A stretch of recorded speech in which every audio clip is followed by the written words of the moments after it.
கழகத்தின் நிரந்தர பொதுச் செயலாளர், வருங்கால முதலமைச்சர், நாடாள பிறந்த நலத்திட்ட நாயகர், இந்த மண்ணை ஆள பிறந்திட்ட மகாராசன் புரட்சி தமிழர் ஐயா எடப்பாடியார் அவர்களை வணங்கி, இருவரும் தெய்வங்களான புரட்சி தலைவர் எம்ஜிஆர், தமிழ்சாமி அம்மாவின் அருளாசியோடு இந்த தாய் தமிழ்நாட்டு மக்களுக்கு பணிவோடு சமர்ப்பிக்கின்றேன். 5 தொகுதி இடைத்தேர்தல் தடையை நீக்க கோரி விராலிமலை ஜி. விஜயபாஸ்கர், கரூர் எம்.ஆர். விஜயபாஸ்கர் ஹைகோர்ட்டில் மனு தாக்கல் செய்திருப்பதாக செய்திகள் வெளிவந்திருக்கின்றன. அதிலே அவர்கள் மக்கள் பிரதிநிதி இல்லாமல் இந்த தொகுதிகளில் மக்கள் பாதிக்கப்படக்கூடாது என்கிற அந்த நல்ல எண்ணத்திலே, தூய எண்ணத்திலே, பதவி ஆசையே இல்லாத எண்ணத்திலே, பதவி வெறியே இல்லாத எண்ணத்திலே, பதவி மோகம் இல்லாத எண்ணத்திலே, பதவி சுகங்கான இல்லாத ஒரு தூய எண்ணத்திலே தான் இந்த கோரிக்கையை நீதிமன்றத்திலே வைத்திருக்கிறார்கள்.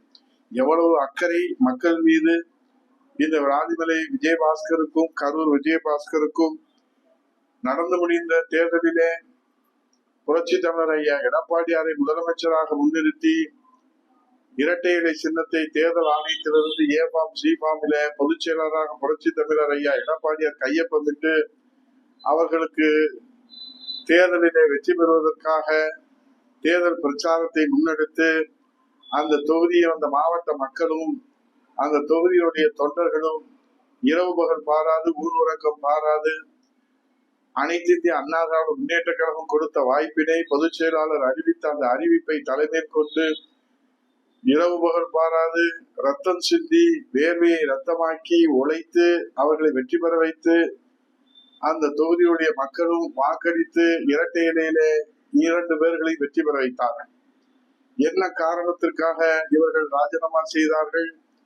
அவர்களுக்கு இனிமேல் மக்கள் பணி செய்ய முடியாத மனநிலை பாதிக்கப்பட்டு விட்டதா, அல்லது மக்கள் பணி செய்ய முடியாத ஒரு நிலைக்கு தள்ளப்பட்டு விட்டார்களா?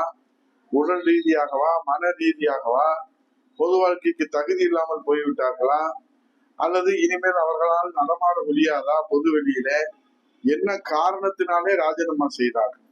நீதிமன்றத்திலே மக்கள் பிரதிநிதி இல்லாமல் தொகுதி மக்கள் பாதிக்கப்படக்கூடாது என்று சொல்லுகிற அவர்கள், நாங்கள் இந்த மக்கள் பிரச்சனைக்காக, இந்த மக்கள் தேவைக்காக, இந்த மக்கள் விருப்பத்திற்காக, இந்த மக்களின் உரிமை காப்பதற்காக, இந்த மக்களின் பாதுகாப்பு அரணா இருப்பதற்காக ராஜினாமா செய்தோம் என்று அவர்கள் நீதிமன்றத்திலேயோ மக்கள் மன்றத்திலேயோ சட்டமன்றத்திலேயோ அவர்கள் எங்கே விரும்புகிறாரோ அங்கே இதற்கு விளக்கம் சொல்ல முன் வருவார்களாம்.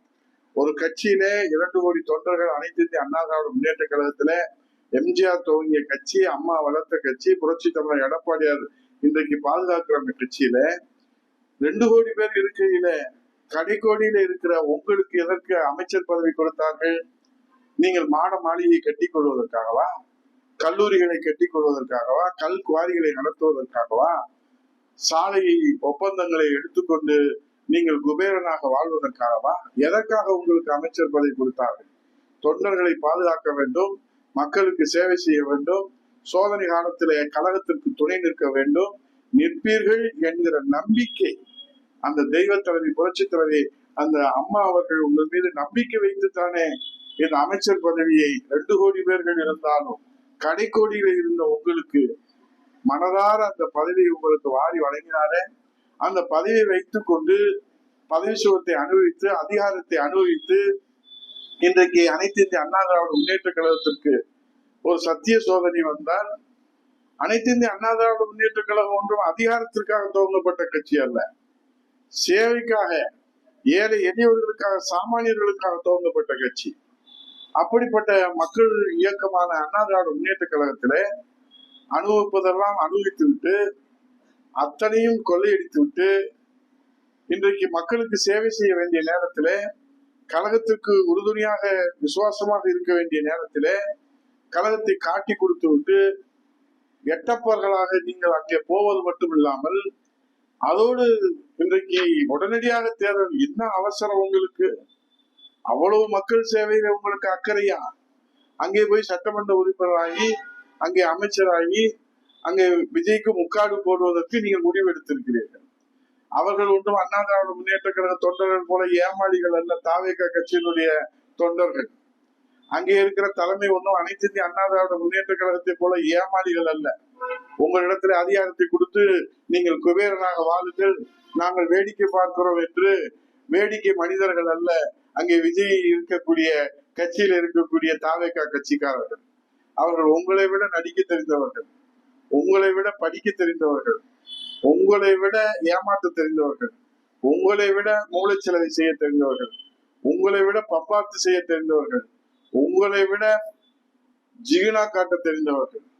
ஆகவே இதிலே வித்தை காட்டுவதிலே விஜயபாஸ்கரா விஜயா என்று போட்டி வைத்தால் விஜயபாஸ்கருக்கு வெற்றி கிடைக்காது. ஏனென்றால் தமிழ்நாட்டுக்கே வித்தை காட்டியவர் நம் முதல்வர் விஜய்.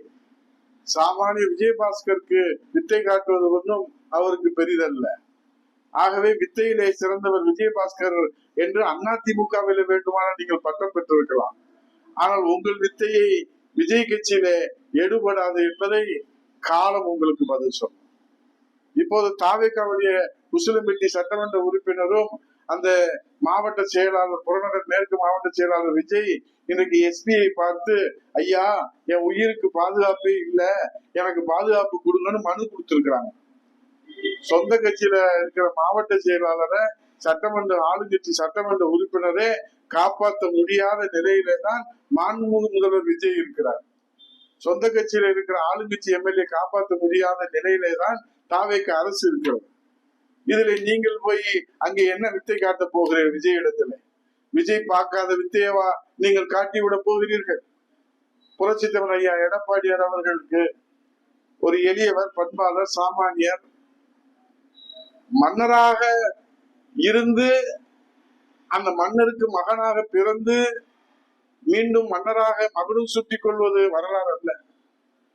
மக்களோடு மக்களாக ஒரு சாமானியராக இருந்து மன்னராக உயர்வது, அந்த உழைப்பும் அந்த அர்ப்பணிப்பும் அந்த கனிவும் அந்த கருணையும் அந்த காருண்யம் இருக்கிறத, அதுதான் புரட்சி தமிழர் ஐயா எடப்பாடியாருடைய வடிவம். அதனால்தானே அவர்களுக்கு இத்தனை தொல்லைகள், துயரங்கள், இத்தனை துரோகங்கள், இத்தனை எதிர்ப்புகள், இத்தனை சூழ்ச்சிகள் அத்தனையும் முறியடித்து அண்ணா திராவிட முன்னேற்ற கழகத்தை நிச்சயமாக அவர் மீட்டெடுத்து காப்பாற்றி மீண்டும் இந்த நாடு போற்றுகிற, இந்த உலகம் போற்றுகிற வகையில் அனைத்து இந்திய அண்ணா திராவிட முன்னேற்ற கழகத்தை இருவரும் தெய்வங்களுடைய அருளாசியோடு அந்த சாமானியர் சரித்திர சாதனை படைத்து காட்டுவார். நீங்கள் இப்போது காண்கிற கனவு காணல் நீராகத்தான் போகும். நீங்கள் மீண்டும் எந்த முகத்தோடு அந்த மக்களை சந்திப்பீர்கள்? எந்த முகத்தோடு அந்த தொகுதிக்குள்ளே போவீர்கள்? சிக்கன் பிரியாணி, மட்டன் பிரியாணி போட்டு மக்களை ஏமாத்தி விடலாமா? ஸ்கார்பியோ கார் வாங்கி கொடுத்து ஏமாத்தி விடலாமா?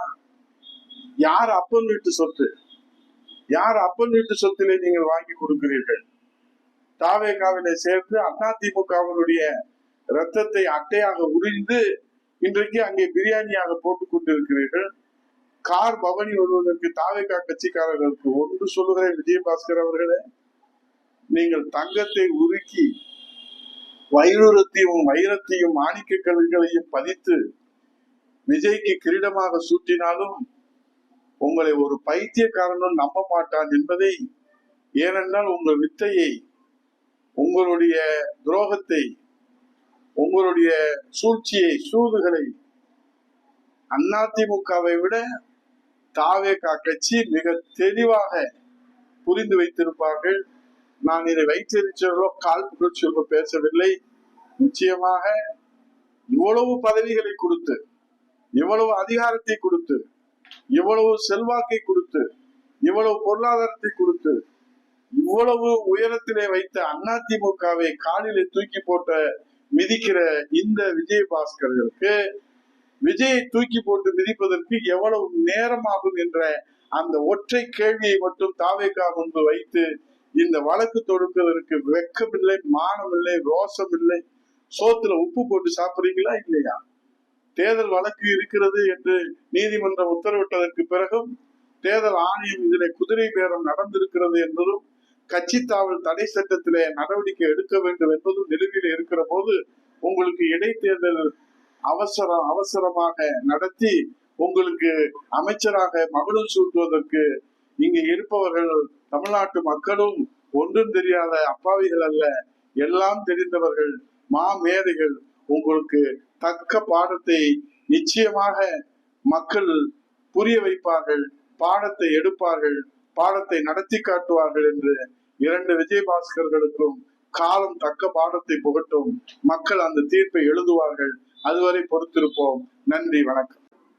கழகத்தின் நிரந்தர பொதுச் செயலாளர், வருங்கால முதலமைச்சர், நாடாள பிறந்த நலத்திட்ட நாயகர்